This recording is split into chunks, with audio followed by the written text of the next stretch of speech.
Hello, everyone. It's Chris Hobart, and welcome back to another episode of the Wealthologist Weekly, where we like to dive into history every once in a while, and that's what we're going to do today.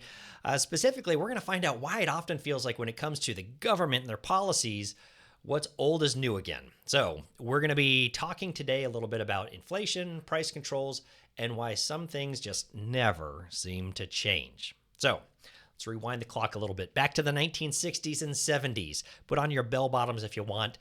The Federal Reserve at that time had a bit of a problem.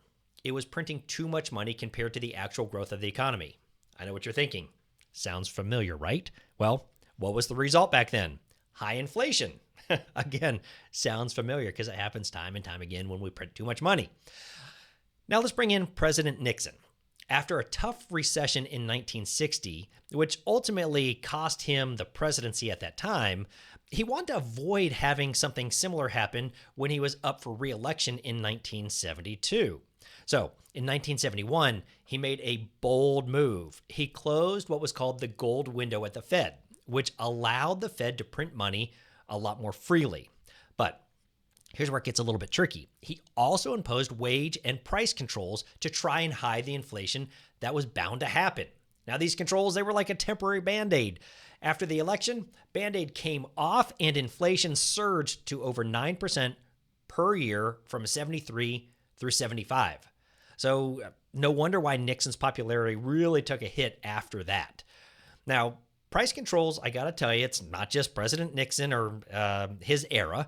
They've got a long and messy history all over the world, from ancient Egypt and Rome to modern day Zimbabwe and Venezuela. In fact, during the French Revolution in 1793, rampant inflation led to price controls enforced by, believe it or not, the guillotine. Here's the thing.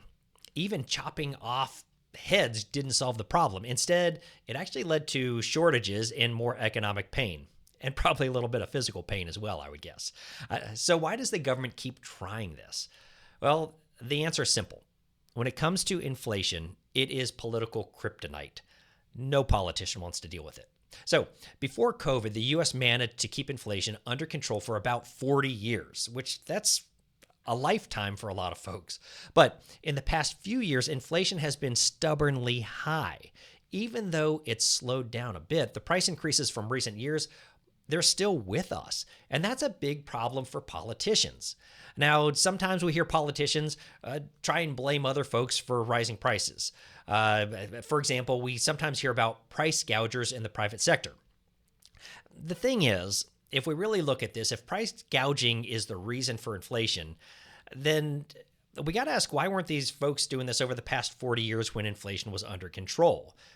What changed, and why is this a global issue, not just a U.S. issue?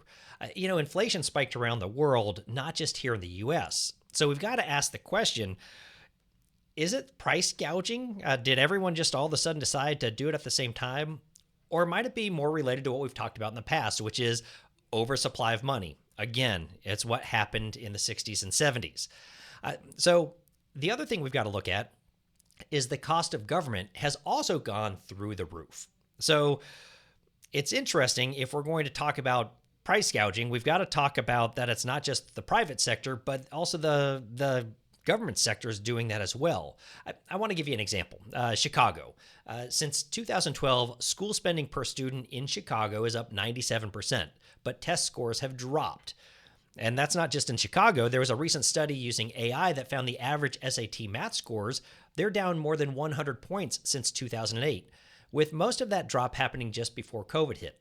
So while some politicians want to crack down on shrinkflation in the private sector, we've also got to look and say, well, that's also happening in our education sector that our kids are receiving. So we've got to talk about a total plan to fix all of these things. Happy I'm not a politician. The thing is, when we're talking about inflation, the best way to fix it and fight it, the Fed's got to focus on price stability, and the government needs to minimize overtaxation and overregulation that will help encourage competition and more risk-taking. That is what makes the United States so special. Competition is the United States' real way to keep prices down and make us more of that long-term player that we have historically been. The idea behind price controls It's the belief that a small group of policymakers can decide what is a fair price for everything in our vast economy. And it's the kind of thinking that dominated the Soviet Union's economy for decades.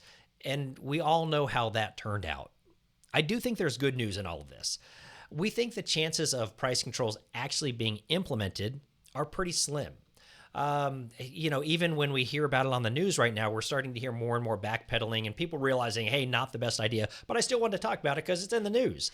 Plus, without new legislation, which is likely to get enough votes, it's unlikely that we're going to see much measures like this that happen outside of anything more dramatic like wartime or something like that. All right. I know we hit on some political areas today a little bit. We touched on inflation. We touched on a lot of moving pieces, but it's a little history lesson on why price controls have been and still are a bad idea when it comes to long-term economic growth. Now, if you've enjoyed this episode, please do me a favor. Don't forget to hit that like button or subscribe to the channel and share this video with your friends. I'm Chris Hobart, and this is the Wealthologist Weekly. We'll see you next week. Have a great one.